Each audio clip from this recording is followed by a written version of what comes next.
정분이 떨리는 목소리로 아들에게 전화를 걸었다.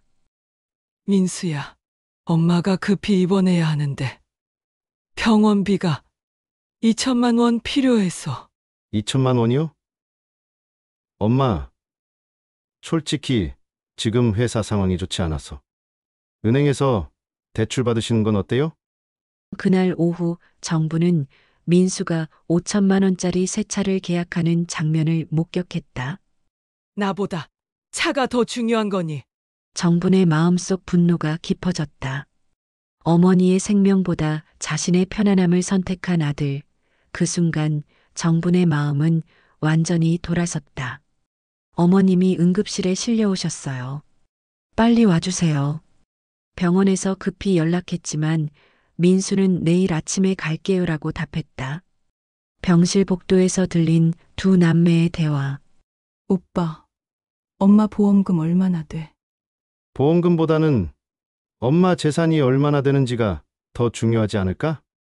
정부는 그 대화를 들으며 온몸이 떨렸다. 어머니의 회복보다 돈에만 관심 있는 자식들. 이제 정말 확실해졌어. 저 애들은 나를 사람이 아니라 돈으로만 보고 있어. 평생 사랑으로 키운 자식들이 어머니를 그저 이익의 대상으로만 본다는 잔혹한 현실. 평생을 악착같이 살아모은 돈, 무려 180억. 그런데 그 모든 걸 숨긴 채 병든 척하며 자식들의 마음을 시험한 한 어머니가 있었습니다. 가족이라는 이름 아래 감춰진 진심은 무엇일까요? 사랑일까요? 욕심일까요? 아니면 배신일까요? 오늘 그 모든 진실과 충격적인 결말을 함께 확인해 보시죠. 누군가의 인생 같고 어쩌면 내 이야기 같은 이 드라마 계속 함께하고 싶다면 무료인 구독과 좋아요 버튼을 꾹 눌러주세요. 그럼 오늘의 이야기 시작합니다. 경기도 외곽의 낡은 주택가 그 한쪽 모퉁이에 자리한 반지하 방에서 김정부는 오늘도 혼자만의 아침을 맞이합니다. 72살이 된 정분의 하루는 언제나 똑같습니다. 새벽 5시에 눈을 뜨고 낡은 라디오를 틀어놓은 채 간단한 아침을 해먹고 창가에 앉아 지나가는 사람들을 바라보며 하루를 시작하죠. 반지하 방은 그리 넓지 않습니다. 20평 남짓한 공간에 작은 부엌과 거실, 침실이 하나로 이어진 원룸 형태죠. 벽지는 오래되어 곳곳이 벗겨져 있고 천장에는 습기로 인한 누런 얼룩들이 여기저기 번져 있습니다. 겨울이면 찬바람이 벽 틈으로 스며들고 여름이면 습기와 곰팡이 냄새가 코를 찌르죠. 하지만 정분에게는 이곳이 남편과 함께 살았던 추억이 담긴 보금자리입니다. 반지하 방 한쪽 벽에는 오래된 액자들이 정성스럽게 걸려 있습니다. 젊은 시절 남편과 찍은 흑백 결혼 사진, 두 아이가 어렸을 때 놀이공원에서 찍은 가족 사진들, 그리고 시장 분식집 앞에서 환하게 웃고 있는 정분의 모습까지. 사진 속 정분의 얼굴은 언제나 밝고 희망에 차 있지만 지금의 정분은 그 사진들을 바라볼 때마다 가슴 한구석이 아려옵니다. 그때는 정말 행복했는데, 모든 게 다 좋았는데. 정부는 작은 한숨을 내쉬며 낡은 서랍을 조심스럽게 열어 은행 통장을 꺼냅니다. 겉보기에는 평범한 농협 통장이지만 그 안에 적힌 숫자는 누구도 상상할 수 없는 액수입니다. 180억 원. 평생 새벽부터 밤늦게까지 시장에서 분식집을 운영하며 한 푼 두 푼 악착같이 모은 돈이 복리의 힘과 부동산 투자로 이제는 상상을 초월하는 재산이 되어 있습니다. 하지만 이 많은 돈을 보면서도 정분의 마음은 전혀 기쁘지가 않습니다. 오히려 공허하고 쓸쓸하기만 합니다. 돈은 있지만 함께 나눌 사람도 진심으로 자신을 걱정해주는 사람도 없다는 생각이 들기 때문이죠. 돈이 뭐 그리 대수란 말이야. 쓸 데도 없고 줄 사람도 없는데. 남편이 세상을 떠난 지 벌써 15년이 넘었습니다. 갑작스러운 심장마비로 응급실에 실려갔지만 의사들조차 손을 쓸 수 없었죠. 그날 정부는 하늘이 무너지는 것 같았습니다. 평생 함께할 줄 알았던 동반자를 하루아침에 잃고 47살의 나이에 홀어머니가 되어버린 겁니다. 그때 민수는 고등학교 2학년, 지연이는 중학교 3학년이었죠. 갑자기 가장을 잃은 가정에서 정부는 어머니이자 아버지 역할을 동시에 해야 했습니다. 남편의 장례를 치르고 나서 정분이 한 첫 번째 일은 시장에 나가 분식집 자리를 알아보는 것이었습니다. 아이들을 키우려면 당장 돈을 벌어야 했거든요. 애들아, 엄마가 열심히 일해서 너희들 대학까지 다 보내줄게. 걱정하지 마라. 그때부터 정분의 진짜 인생이 시작되었습니다. 새벽 3시 반에 일어나 시장으로 나가 떡볶이 국물을 끓이고 김밥을 마는 일부터 시작해서 밤 11시까지 가게 정리를 하는 날들이 20년 넘게 이어졌습니다. 비가 와도 눈이 와도 몸이 아파도 정부는 가게 문을 열었습니다. 정분의 분식집은 시장에서도 유명했습니다. 떡볶이는 달콤하면서도 적당히 매웠고 김밥은 속이 꽉 차고 정성이 들어간 맛이었죠. 무엇보다 새벽부터 밤늦게까지 쉬지 않고 일하는 정분의 성실함을 보며 손님들은 절로 응원하게 되었습니다. 정분이 어머니, 이렇게 힘들게 사시면 몸이 상해요. 좀 쉬세요. 괜찮습니다. 애들만 잘 키우면 되죠. 그게 엄마 할 일 아니겠어요. 정부는 늘 그렇게 대답했습니다. 자신의 건강이나 행복보다는 아이들이 우선이었거든요. 민수가 대학 입학금이 부족하다고 하면 밤새워 김밥을 더 만들어 팔았고, 지연이가 친구들과 여행을 가고 싶다고 하면 용돈을 마련하기 위해 더 늦게까지 일했습니다.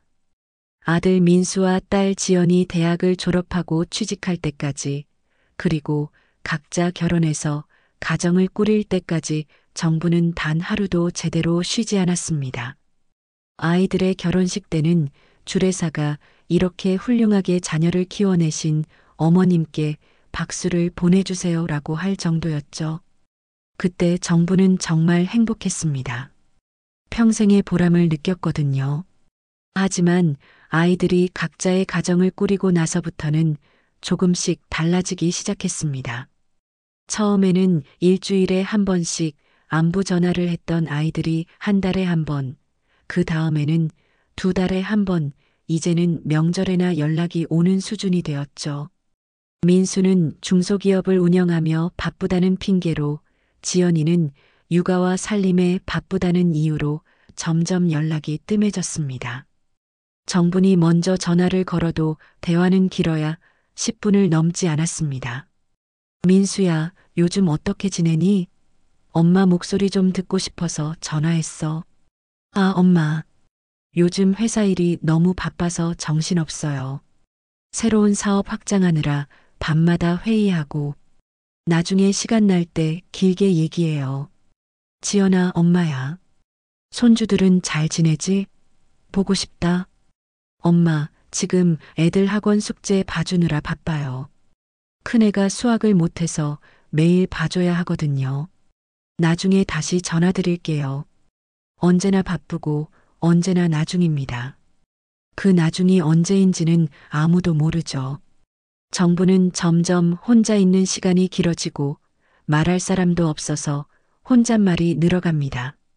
오늘도 정부는 오래된 스마트폰을 들여다보며 아이들에게서 온 메시지가 있나 확인합니다. 하지만 화면에는 통신사 요금 안내와 마트 할인 광고만 와 있을 뿐입니다. 마지막으로 민수에게서 연락이 온 건 추석 때였고, 지연이는 그보다도 더 오래전입니다. 정부는 창밖을 바라보며 깊은 생각에 잠깁니다. 저 멀리 보이는 신도시 고층 아파트들 중 하나에는 민수가 가족들과 함께 잘 살고 있고, 또 다른 곳에는 지연이가 남편과 2 아이와 함께 행복하게 살고 있을 텐데, 왜 자신만 이렇게 외롭고 쓸쓸한 걸까요? 정분의 머릿속에 문득 이상한 생각이 떠오릅니다. 아이들이 자신의 재산을 안다면 과연 어떻게 행동할까요? 지금처럼 연락도 뜸하고 관심도 없을까요? 아니면 갑자기 효자, 효녀가 될까요? 돈이 있다는 걸 알면 과연 저 아이들이 어떻게 나올까? 아니, 그보다 지금 날 진심으로 생각하는지 궁금하네. 정부는 은행 통장을 다시 서랍 깊숙이 넣으며 마음속으로 은밀한 계획을 세웁니다. 아이들의 진짜 마음을 알아보고 싶습니다. 자신이 정말 위험한 상황에 처했을 때 아이들이 어떤 반응을 보이는지 확인해 보고 싶어진 겁니다. 그날 저녁 정부는 오랜만에 깊이 잠들었습니다. 꿈속에서는 어린 민수와 지연이가 엄마 사랑해요라고 말하며 안겨오는 모습이 보였지만 깨고 나니 그것은 그저 아름다운 꿈일 뿐이었습니다. 며칠 동안 고민한 끝에 정부는 마침내 결심을 굳혔습니다. 오늘 아침 정부는 평소보다 일찍 일어나 정성스럽게 옷을 차려입었습니다. 오랜만에 외출복을 꺼내 입고 거울 앞에서 자신의 모습을 살펴봤죠. 72세의 나이에도 여전히 단정하고 의젓한 모습이었습니다. 하지만 오늘따라 거울 속 자신의 얼굴이 낯설게 느껴졌습니다. 오늘이 진짜 시작이구나. 내가 이런 일을 하게 될 줄이야. 정분이 향한 곳은 시내에 있는 대한종합병원이었습니다. 지하철을 2번 갈아타고 1시간 넘게 걸려 도착한 그곳에는 정분의 오랜 친구인 박영숙이 간호사로 일하고 있었거든요. 영숙은 정분과 같은 나이로 젊은 시절부터 시장에서 알고 지낸 사이였습니다. 정분이 분식집을 할 때 영숙은 병원에서 밤낮으로 일하며 홀로 세 아이를 키웠죠. 둘 다 남편을 일찍 잃고 혼자 힘으로 자식들을 키운 동병상련의 친구였습니다.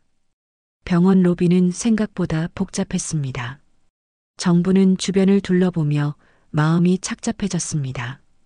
휠체어를 탄 노인분들, 링거를 맞으며 복도를 천천히 걸어다니는 환자들, 걱정스러운 표정으로 기다리는 가족들. 그 가족들의 모습을 보니 문득 궁금해졌습니다. 과연 자신이 저런 상황에 처했을 때 민수와 지연이가 저렇게 옆에서 걱정해 줄까요? 정분아, 여기서 뭐해? 혹시 몸 어디 아픈 데라도 있는 거야? 영숙이 휴게실로 나타나자 정분은 조심스럽게 자신의 계획을 털어놨습니다. 처음에는 깜짝 놀라며 말도 안 된다고 하던 영숙도 정분의 자세한 사정을 듣고 나서는 깊은 한숨을 내쉬며 고개를 끄덕였습니다. 정분아, 내 마음 충분히 이해해. 사실 나도 우리 애들 때문에 서운할 때가 한두 번이 아니거든. 돈 필요할 때만 연락하고 평소에는 안부 한번 제대로 묻지 않고. 하지만 이런 식으로 시험하는 게 정말 맞을까? 영수가, 나도 1달 넘게 고민했어. 밤마다 잠도 못 자고 생각했다고. 하지만 정말 궁금해. 내가 진짜 위험한 상황에 처했을 때 저 애들이 어떻게 나올지, 진심으로 날 걱정해주는 마음이 있는지. 영숙은 잠시 망설이다가 정분의 거칠어진 손을 꼭 잡았습니다. 평생을 고생하며 살아온 친구의 외로움과 서러움을 누구보다 잘 알고 있었거든요. 영숙 역시 자식들 때문에 비슷한 고민을 했던 적이 있었습니다. 그래, 알겠어. 하지만 너무 심각한 병으로는 하지 마. 강경화 정도면 어떨까? 치료하면 좋아질 수 있다고 하고 너무 절망적이지도 않고. 강경화. 그게 좋겠다. 고마워, 영숙아. 영숙의 도움으로 정부는 가짜 진단서를 하나 받았습니다.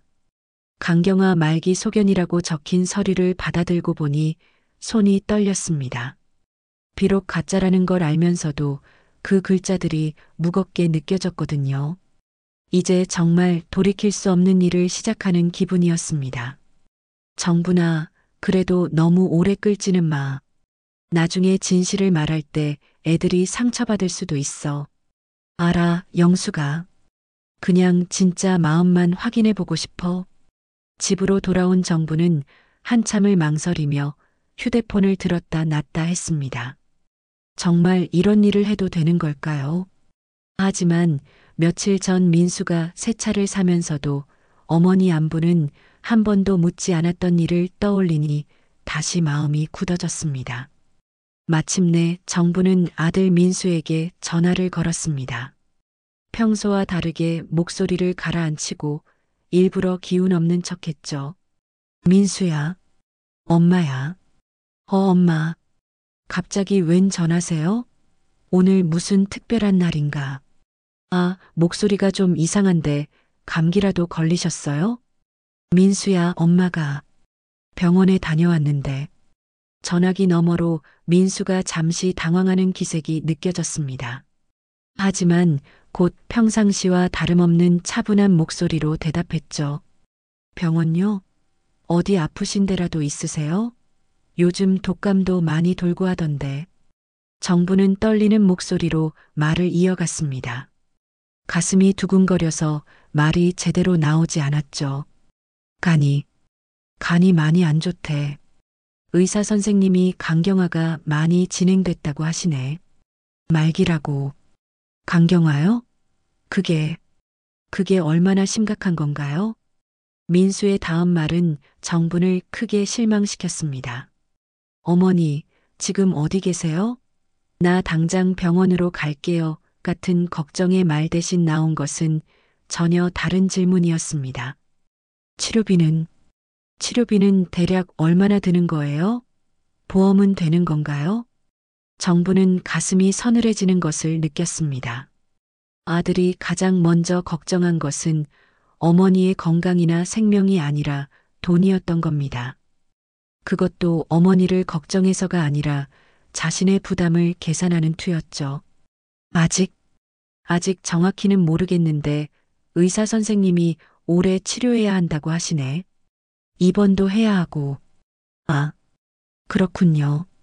엄마, 죄송한데 지금 중요한 회의가 있어서 나가야 해요. 일단 몸조리 잘하시고 나중에 시간 날 때 자세히 얘기해요. 너무 걱정하지 마세요. 민수는 서둘러 전화를 끊었습니다. 정부는 한동안 휴대폰을 멍하니 바라봤습니다. 겨우 5분도 채 안 되는 통화였지만 그 짧은 시간 안에서 아들의 진심을 너무나 확실하게 확인할 수 있었죠. 잠시 후 정부는 딸 지연이에게도 전화를 걸었습니다. 지연이는 민수보다도 더 바쁜 듯 성급하게 받았습니다. 엄마, 갑자기 무슨 일이세요? 지금 마트에서 장 보는 중인데. 지연아, 엄마가 병원에서 검사를 받았는데. 정분이 같은 내용을 차근차근 설명하자 지연이의 반응도 민수와 크게 다르지 않았습니다. 오히려 더 직설적이었죠. 간경화요? 아이고, 그거 심각한 거 아니에요? 그럼 병원에 오래 계셔야 하는 거네요? 응, 의사 선생님이 그러시더라. 그럼 병원비도 엄청 많이 들겠네요. 엄마, 솔직히 말씀드리면 저희도 요즘 애들 학원비에 대출 이자까지 해서 경제적으로 여유가 전혀 없거든요. 요양원 같은 곳은 어떠세요? 거기가 병원보다 비용도 저렴하고 더 전문적으로 케어받을 수 있을 것 같은데. 지연이의 말을 듣는 순간 정부는 눈앞이 캄캄해졌습니다. 딸 역시 어머니의 건강과 생명보다는 경제적 부담을 먼저 걱정하고 있었던 겁니다. 심지어 요양원을 권하다니요. 요양원이라. 거기는 아픈 사람이 가는 곳이 아니잖니. 아니에요, 엄마. 요즘 요양원들 시설도 엄청 좋아졌다고 들었어요. 간병비도 병원보다 훨씬 저렴하고요. 제가 인터넷으로 알아봐 드릴까요? 아니야, 괜찮다. 엄마가 알아볼게. 그러세요. 엄마, 정말 죄송한데 지금 큰애 학원 픽업 시간이 다 되어서 늦으면 원장님이 뭐라고 하거든요. 나중에 집에 가서 다시 연락드릴게요. 지연이도 서둘러 전화를 끊었습니다. 정부는 휴대폰을 내려놓고 한참을 말없이 앉아 있었습니다. 두 자식 모두 놀랄 정도로 비슷한 반응을 보였습니다. 어머니의 건강을 진심으로 걱정하기보다는 경제적 부담을 먼저 생각했고 최대한 빨리 전화를 끊고 싶어 했죠. 그날 저녁 정부는 혼자서 간단한 저녁을 차려 먹으려 했지만 도저히 음식이 넘어가지 않았습니다. 라면 한 그릇에 김치 몇 조각이 전부였지만 마음이 무거워서 입맛이 완전히 사라져버렸거든요. 결국 한 숟가락도 제대로 먹지 못하고 그대로 치워버렸습니다. 정부는 창가에 앉아 밤하늘을 바라보며 깊은 생각에 잠겼습니다. 오늘 아이들과의 통화는 그저 시작에 불과했습니다. 앞으로 더 확실하게 아이들의 진심을 확인해 봐야 했습니다. 지난번 아이들 집을 방문한 충격에서 벗어나지 못한 정부는 며칠 동안 집에서 나오지도 못했습니다. 거울을 볼 때마다 그날의 기억이 떠올라 가슴이 아렸거든요. 자신이 키운 아이들이 어머니를 그렇게 대할 줄은 정말 몰랐습니다. 하지만 정부는 포기할 수 없었습니다. 혹시 아이들이 정말 급한 상황에서는 다르게 행동할지도 모른다는 희망을 버릴 수 없었거든요. 이번에는 더 직접적이고 절박한 상황을 만들어 보기로 했습니다. 월요일 아침 정부는 일부러 떨리는 목소리로 민수에게 전화를 걸었습니다. 민수야, 엄마야. 목소리 들리니? 네, 엄마. 어떻게 지내세요? 몸은 좀 어떠세요? 민수의 목소리에는 별다른 걱정이나 관심이 느껴지지 않았습니다. 마치 의무적으로 묻는 것 같았죠. 민수야, 엄마가 병원에서 급히 입원하라고 하는데 병원비가 당장 필요해서. 입원이요? 갑자기 왜요? 간이 더 나빠졌대. 의사 선생님이 당장 치료받지 않으면 위험하다고 하시네. 근데 입원비하고 수술비가 당장 2천만 원 정도 필요하다고 해서. 정부는 일부러 구체적인 금액을 말했습니다. 아들이 어떤 반응을 보이는지 확인하고 싶었거든요. 2천만 원이요? 그게 많이 급한 건가요? 응, 이번 주 안에 해야 한다고 하시네. 민수야, 엄마가 평생 너한테 부탁한 적 없지만. 엄마, 솔직히 말씀드리면 지금 회사 상황이 좋지 않아서 당장 그런 큰 돈을 준비하기가. 은행에서 대출 받으시는 건 어때요? 요즘 의료비 대출도 금리가 괜찮다고 들었는데. 민수는 어머니의 생명이 위험할 수 있다는 상황에서도 자신이 돈을 내는 것보다는 대출을 권했습니다. 정부는 가슴이 무너지는 것을 느꼈지만 목소리를 가다듬고 말을 이어갔습니다. 대출이 엄마 나이에 대출이 될까? 그렇긴 하네요. 일단 제가 알아봐 드릴게요. 다른 방법이 있는지. 민수야, 당장 내가 줄 형편이 안 된다는 거지? 죄송해요, 엄마. 정말 지금은 회사가 어려운 시기라서 개인적으로 큰 돈을 쓸 수가 없어요. 민수는 결국 직접적으로 도움을 거절했습니다. 정부는 실망감을 감추며 전화를 끊었습니다. 이번에는 딸 지연이에게도 같은 내용으로 전화를 걸었습니다. 지연아, 엄마야. 엄마, 안녕하세요. 몸은 좀 어떠세요? 지연이의 목소리도 민수와 비슷하게 건성이었습니다. 지연아, 엄마가 급히 입원해야 하는데 병원비가. 정분이 같은 상황을 설명하자 지연이의 반응도 예상 범위를 벗어나지 않았습니다. 2천만 원요? 엄마, 저도 솔직히 지금 상황이 애들 학원비에 대출 이자까지 내느라 여유가 전혀 없어요. 그리고 남편한테 몰래 그런 큰 돈을 쓸 수도 없고. 지연아, 그럼 엄마는 어떻게 하라는 거니? 엄마, 정부에서 의료비 지원해주는 제도 있잖아요. 그런 거 알아보시면 안 될까요? 아니면 사회복지사한테 상담받아 보시고. 지연이도 결국 직접적인 도움 대신 다른 방법을 찾아보라고 했습니다. 정부는 두 자식 모두 같은 반응을 보인다는 사실에 더욱 절망했습니다. 그날 오후 정부는 우연히 시장에 나갔다가 깜짝 놀랄 만한 장면을 목격했습니다. 멀리서 민수가 자동차 대리점 앞에 서 있는 것이 보였거든요. 정부는 호기심에 가까이 다가가 봤습니다.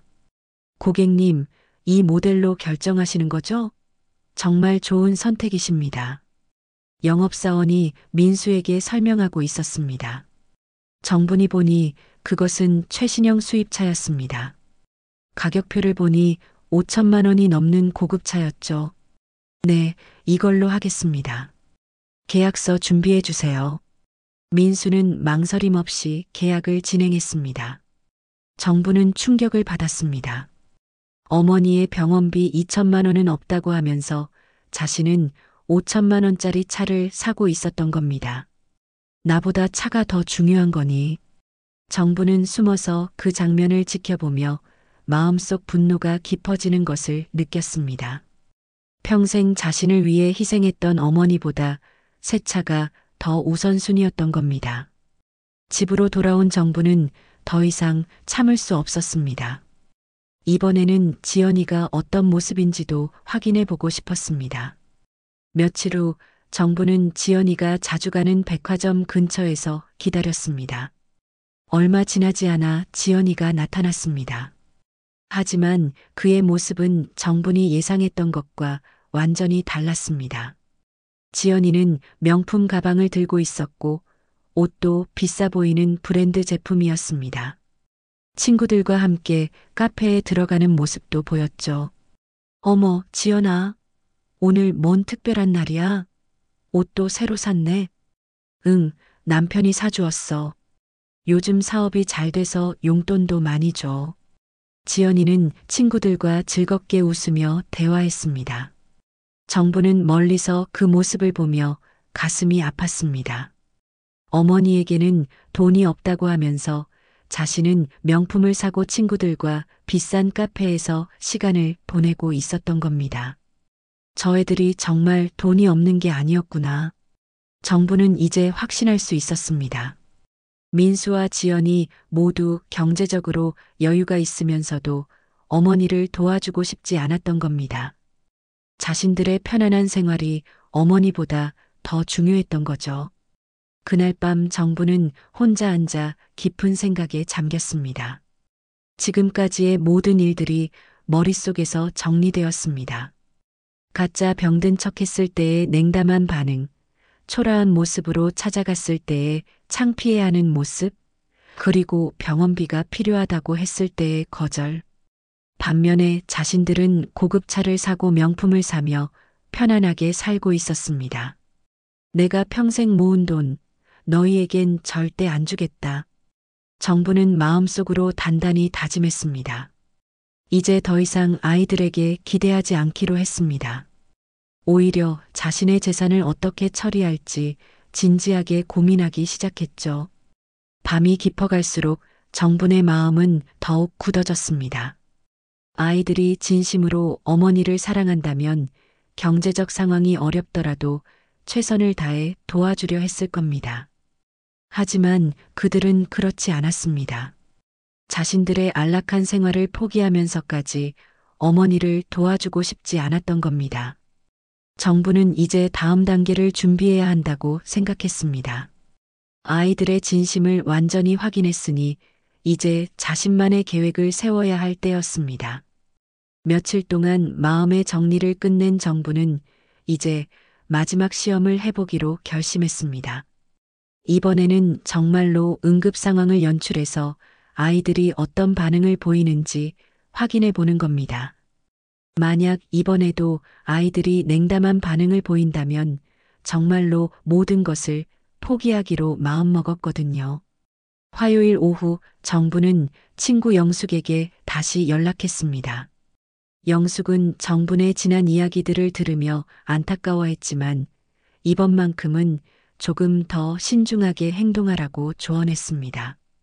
정분아, 이번이 마지막이라고 생각하고 해봐. 하지만 너무 과하게 하지는 마. 고마워, 영숙아. 이번에도 도와줘서. 정부는 영숙의 도움으로 병원 응급실로 실려가는 상황을 연출했습니다. 물론 실제로 아픈 것은 아니었지만 영숙이 근무하는 병원에서 잠시 병실을 빌려 마치 응급실에 실려온 것처럼 꾸몄죠. 자, 이제 애들한테 연락해봐. 정부는 떨리는 손으로 먼저 민수에게 전화를 걸었습니다. 하지만 민수는 전화를 받지 않았습니다. 문자 메시지를 보내도 답이 없었죠. 할 수 없이 정부는 영숙에게 부탁해서 병원 이름으로 민수에게 연락하게 했습니다. 안녕하세요. 대한종합병원 응급실입니다. 김정분 어머님이 응급실에 실려오셨는데 보호자분께서 빨리 오셔야 할 것 같습니다. 어머니가요? 지금 뭔 일이신지. 간 기능이 급격히 악화되어서 응급실로 실려오셨어요. 가능하시면 빨리 와주세요. 민수는 잠시 침묵하더니 대답했습니다. 지금 중요한 회의가 있어서 내일 아침에 가면 안 될까요? 당장 생명에 지장은 없는 거죠? 병원 직원이 응급 상황이라고 말했는데도 민수는 회의를 우선시했습니다. 정부는 그 말을 듣고 눈물이 났습니다. 그래도 가능하시면 오늘 저녁이라도. 내일 아침 일찍 갈게요. 지금은 정말 빠질 수 없는 일이 있어서. 민수는 결국 그날은 오지 않겠다고 했습니다. 정부는 충격을 받았습니다. 어머니가 응급실에 실려갔는데도 회의가 더 중요하다는 겁니다. 이번에는 지연이에게도 같은 방식으로 연락했습니다. 안녕하세요. 대한종합병원입니다. 어머님이 응급실에 실려오셨는데. 어머니가요? 어떻게 된 거예요? 지연이는 민수보다는 조금 더 놀라는 기색을 보였습니다. 강경화가 급속히 악화되어서 의식을 잃고 쓰러지셨어요. 빨리 와주시면. 의식을 잃었다고요? 그럼 지금 위험한 상황인 건가요? 네, 가능하시면 빨리 와주세요. 지연이는 잠시 망설이더니 대답했습니다. 지금 애들이 학원에서 나오는 시간이라 픽업을 해야 해서. 남편은 출장 중이고 2시간 후에 갈 수 있을까요? 지연이도 결국 어머니보다는 아이들 학원 픽업을 우선시했습니다. 정부는 더 이상 놀라지도 않았습니다. 이미 예상했던 반응이었거든요. 결국 그날 저녁까지 아무도 병원에 오지 않았습니다. 정부는 병실 침대에 누워 천장을 바라보며 깊은 절망감에 빠졌습니다. 내가 정말 죽어가고 있는데도 안 오는구나. 다음 날 아침이 되어서야 민수가 병원에 나타났습니다. 하지만 그의 첫마디는 정분을 더욱 실망시켰습니다. 엄마, 많이 아프세요? 그런데 입원비는 얼마나 나왔어요? 어머니의 안부보다 돈 이야기를 먼저 꺼낸 겁니다. 정부는 기가 막혔지만 아픈 척을 계속해야 했습니다. 민수야, 엄마가 많이 아파. 네, 알겠어요. 그런데 의사 선생님이 뭐라고 하셨어요? 치료비는 얼마나 들어요? 민수는 정분과 눈도 제대로 마주치지 않고 계속 돈 이야기만 했습니다. 심지어 핸드폰을 보며 메시지를 확인하는 모습까지 보였죠. 민수야, 엄마 옆에 좀 앉아서.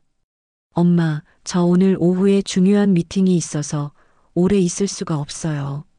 대신 간병인 알아봐 드릴까요? 간병인을 구해주겠다는 것도 결국 자신이 직접 돌보기는 싫다는 뜻이었습니다. 정부는 가슴이 답답했습니다. 오후에 지연이도 나타났지만 반응은 비슷했습니다.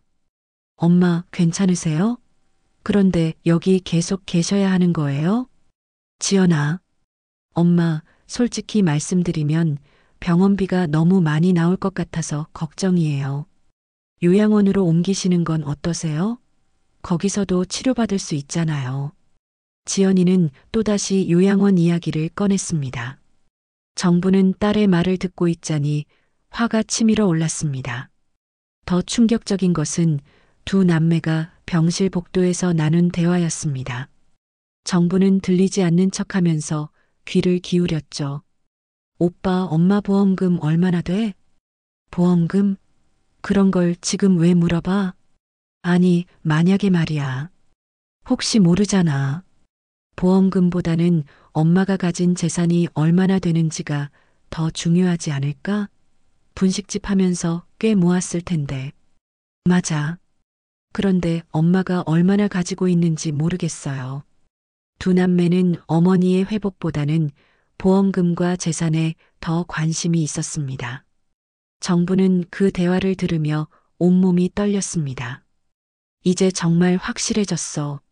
저 애들은 나를 사람으로 보는 게 아니라 돈으로만 보고 있어.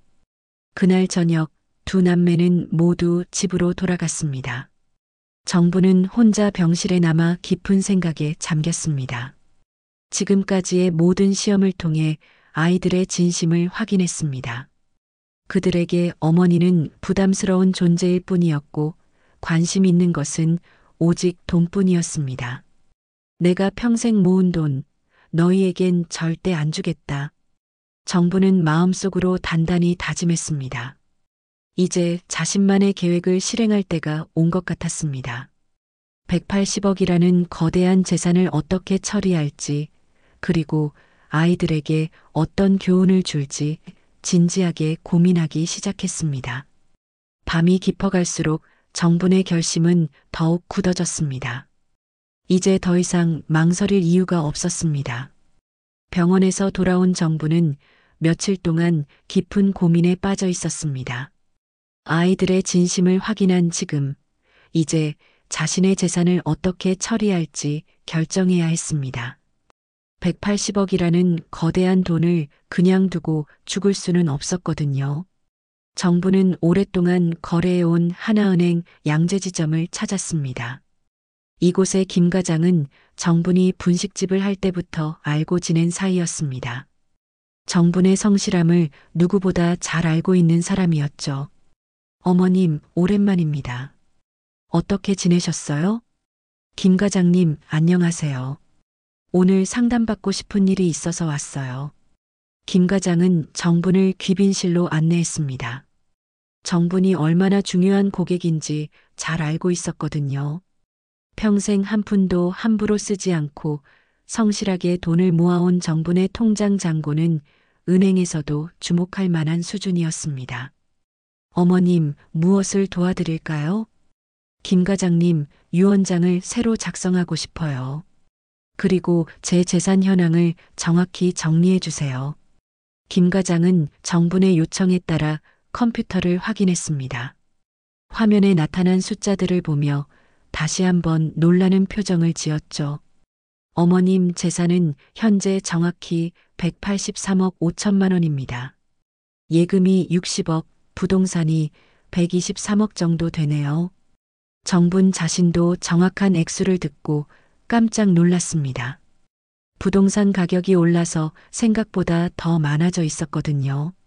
어머님, 그런데 자녀분들은 이 사실을 모르시는 거죠? 네, 아무도 몰라요.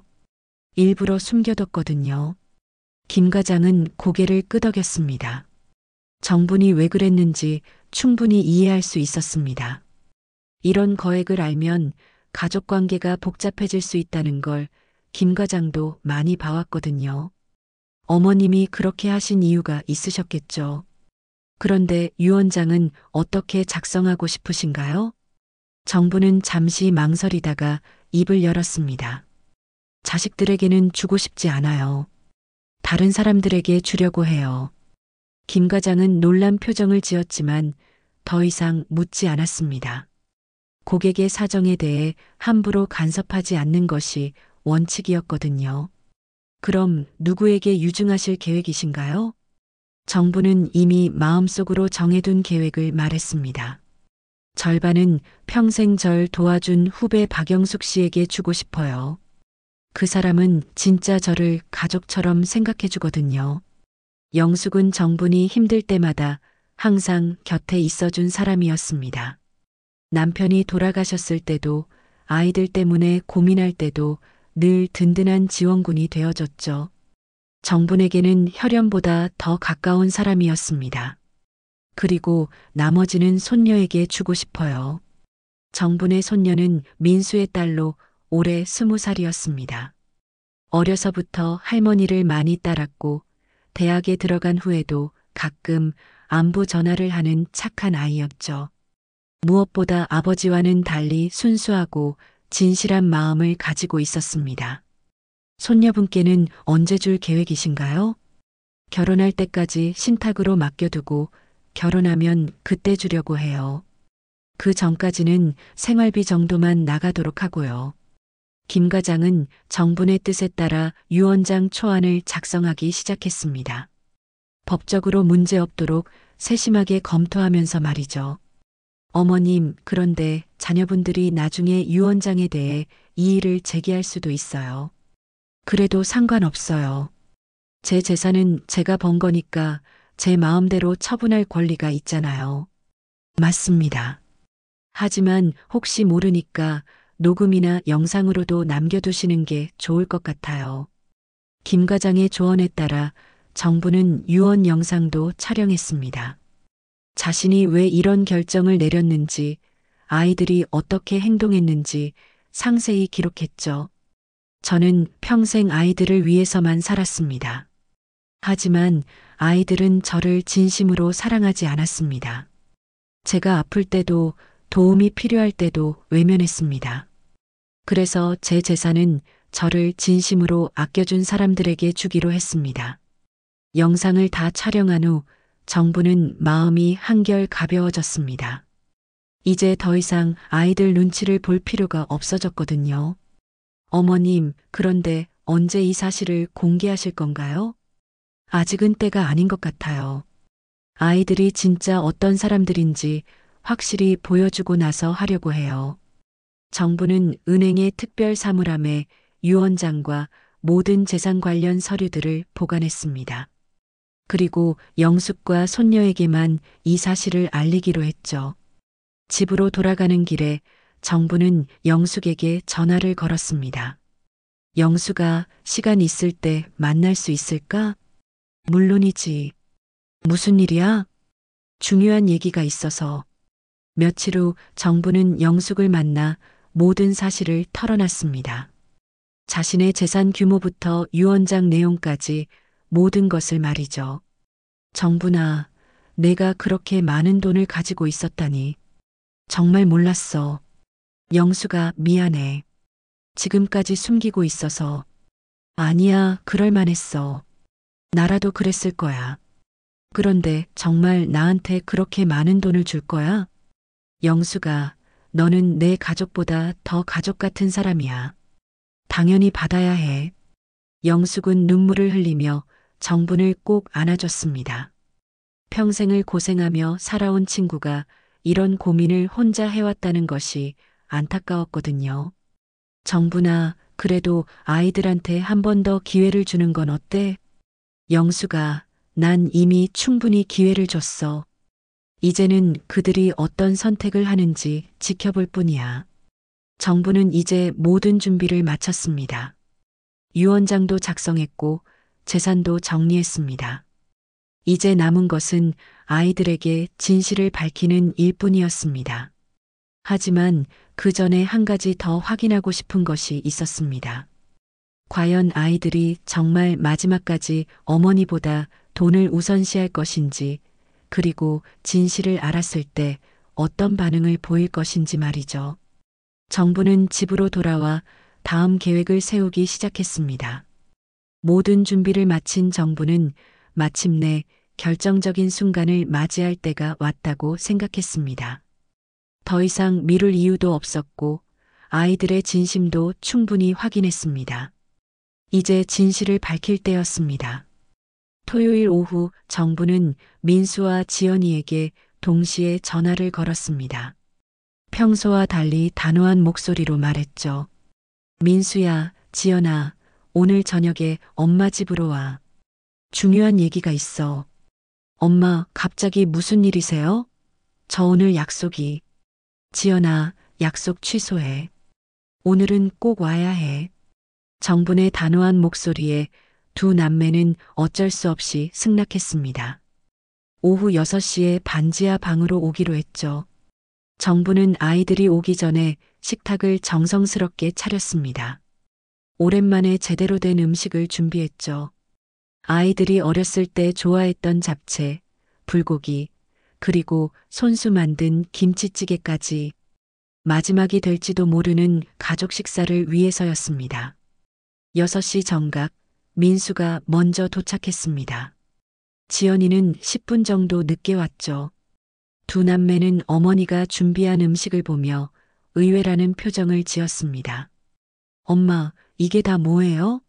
갑자기 왜 이렇게 많이 준비하셨어요? 그냥 앉아서 먹어. 오랜만에 같이 밥 먹는 거잖아. 민수와 지연이는 서로 눈치를 보며 자리에 앉았습니다. 뭔가 평소와 다른 어머니의 분위기를 감지했지만 정확히 뭔지는 알 수 없었죠. 식사 중에 정부는 일부러 평범한 대화를 나눴습니다. 손주들 안부, 민수의 사업 이야기, 지연이의 육아 고민까지 마치 평범한 가족 모임처럼 말이죠. 민수야, 회사는 요즘 어때? 네, 그럭저럭 잘 되고 있어요. 새 차도 샀잖아요. 민수는 자연스럽게 새 차 이야기를 꺼냈습니다. 정부는 속으로 씁쓸한 웃음을 지었죠. 지연아, 애들은 잘 크고 있고? 네, 큰애가 이번에 수학시험 100점 맞았어요. 학원도 더 좋은 곳으로 옮겼고요. 지연이도 자신들의 넉넉한 생활을 자랑스럽게 얘기했습니다. 정부는 조용히 듣고 있었습니다. 식사가 끝나고 정부는 찬장에서 조심스럽게 봉투 하나를 꺼냈습니다. 그 안에는 가짜 진단서와 은행에서 받아온 재산 증명서들이 들어 있었죠. 민수야, 지연아, 이제 진짜 중요한 얘기를 해야겠어. 두 남매는 긴장한 표정으로 어머니를 바라봤습니다. 먼저 이것부터 봐. 정부는 가짜 진단서를 식탁 위에 놓았습니다. 민수와 지연이는 서류를 보며 당황했죠. 엄마, 이게 뭐예요? 내가 진짜로 병든 줄 알았느냐? 정분의 말에 두 남매는 얼굴이 하얘졌습니다. 엄마, 무슨 말씀이세요? 이 진단서는 가짜야. 내가 일부러 만든 거지. 너희들이 어떻게 나올지 보려고. 민수는 믿을 수 없다는 표정으로 말했습니다. 엄마, 그럼 처음부터 거짓말이었다는 거예요? 그래. 처음부터 끝까지 연기였어. 너희들 반응을 보려고 한 거야. 지연이는 화가 난 듯 목소리를 높였습니다. 엄마, 그게 무슨 짓이에요? 우리가 얼마나 걱정했는데. 걱정했다고? 정말로? 정부는 냉소적인 웃음을 지었습니다. 민수야, 내가 걱정했다면 왜 내가 응급실에 실려갔을 때 회의가 더 중요하다고 했니? 지연아, 너는 왜 엄마보다 애들 학원 픽업이 더 급하다고 했어? 두 남매는 할 말을 잃었습니다. 정분의 지적이 정확했기 때문이죠.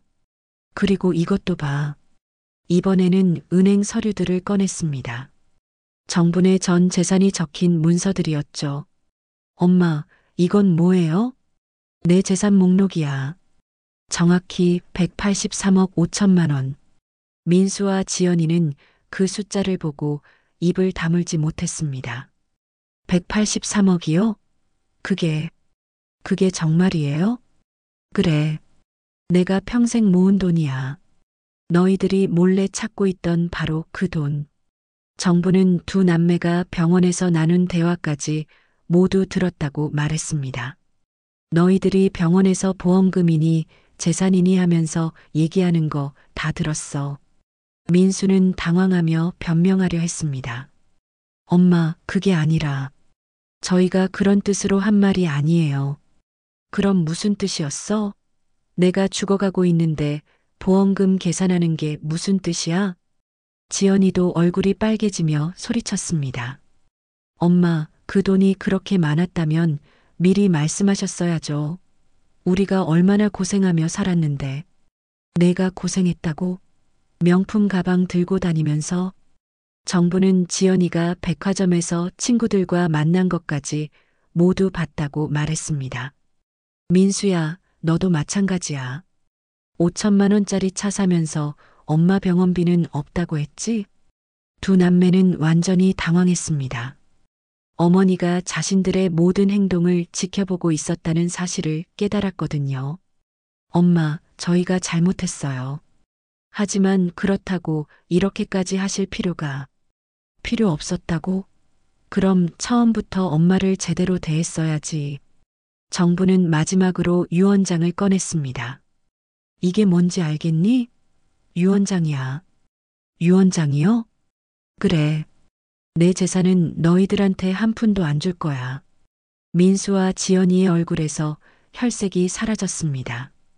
엄마, 그럼 누구한테? 절반은 평생 나를 도와준 영숙이한테, 나머지는 손녀한테 줄 거야. 손녀요? 우리는 왜? 너희는 엄마를 사람으로 대한 적이 없어. 그냥 부담스러운 짐으로만 생각했지. 정부는 냉정하게 유언장 내용을 공개했습니다. 두 남매의 얼굴에서는 분노와 후회, 그리고 두려움이 교차했습니다. 엄마, 다시 생각해 주세요.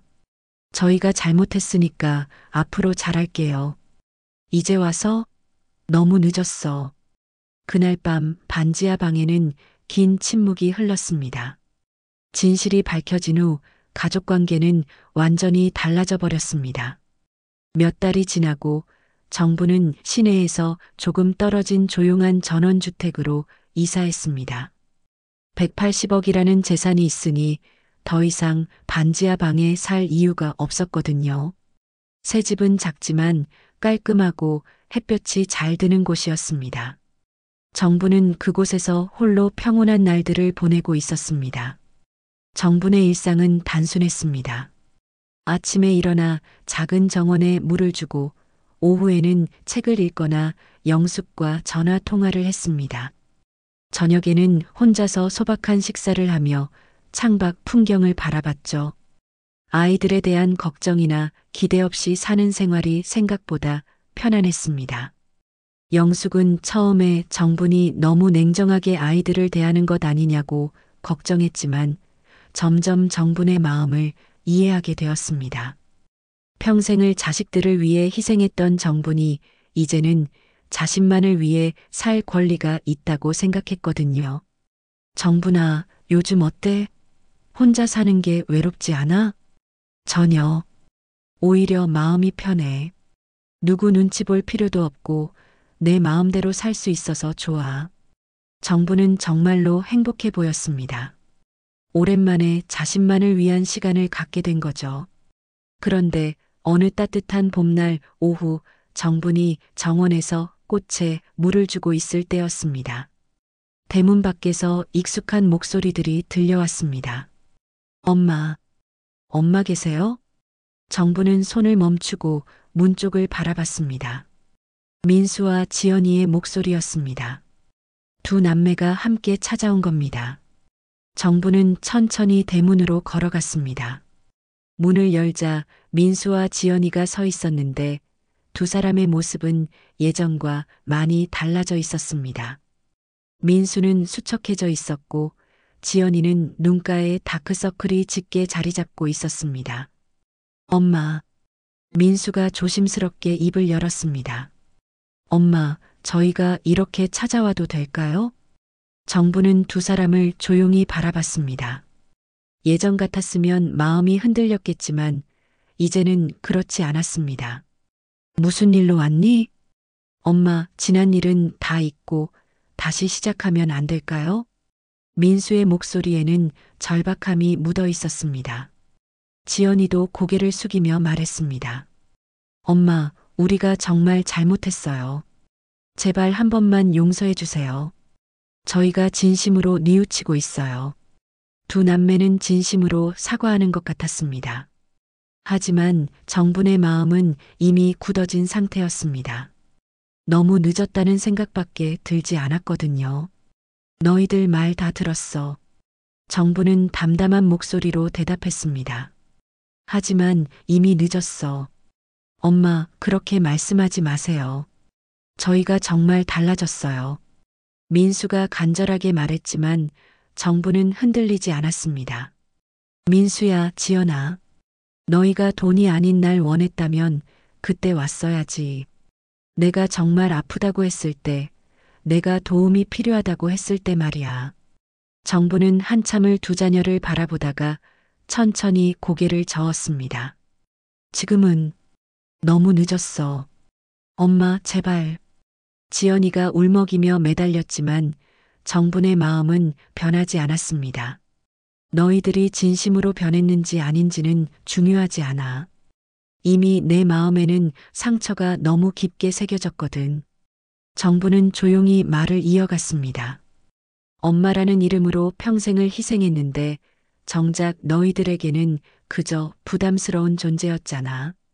그 사실을 깨달은 이상 다시 돌아갈 수는 없어. 민수와 지연이는 더 이상 할 말을 찾지 못했습니다. 어머니의 말이 너무나 차갑고 단호했기 때문이죠. 엄마, 이제 그만 가거라.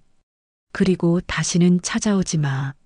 정부는 말을 마치고 천천히 문을 닫기 시작했습니다. 문틈으로 보이던 두 자식의 당황하고 절망적인 얼굴이 점점 사라져갔습니다. 문이 완전히 닫히자 정부는 깊게 숨을 내쉬었습니다. 가슴 한편이 아프긴 했지만 동시에 홀가분함도 느껴졌습니다. 이제 정말로 모든 것이 끝났다는 안도감이었죠. 창밖에는 따뜻한 봄 햇살이 쏟아지고 있었습니다. 정원의 꽃들이 활짝 피어 있었고 새들이 지저귀는 소리가 들려왔습니다. 하지만 그 온기는 더 이상 자식들에게로 향하지 않았습니다. 정부는 거실 소파에 앉아 창밖을 바라보며 혼잣말했습니다. 이제 내 인생은 나를 위해서만 산다. 정분의 집안에는 고요함이 흘렀습니다. 그 고요 속에서 정분의 마음은 오히려 가벼워졌습니다. 더 이상 누구를 위해 살아야 한다는 부담감도 기대감도 없었습니다.